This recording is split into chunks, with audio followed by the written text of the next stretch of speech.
విజయవాడ దగ్గర ఉన్న ఈ పవర్ఫుల్ టెంపుల్ గురించి చాలామందికి తెలియదు. ఇది Vijayakeeladri Bhuvarahaswami temple. This temple is located on Vijayakeeladri hill near Vijayawada. ఇక్కడ lord Varahaswami the third avatar of lord Vishnu డివోటీస్కి దర్శనం ఇస్తారు.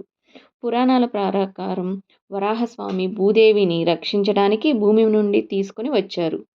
అందుకే అక్కడ పూజ చేస్తే land problems, property issues, house issues fulfil అవుతాయని డివోటీస్ నమ్ముతారు. టెంపుల్ హిల్ మీద ఉంది and from here Vijayawada city view చాలా బ్యూటిఫుల్గా ఉంది. చూస్తున్నారు కదా మీరు. If you are visiting Vijayawada, definitely visit this divine temple and take blessings from Sri Bhu Varahaswami. మీ అందరికీ వరాహస్వామి వారి బ్లెస్సింగ్స్ ఉండాలని కోరుకుంటూ like, share and subscribe for more devotional temple videos. Follow for more.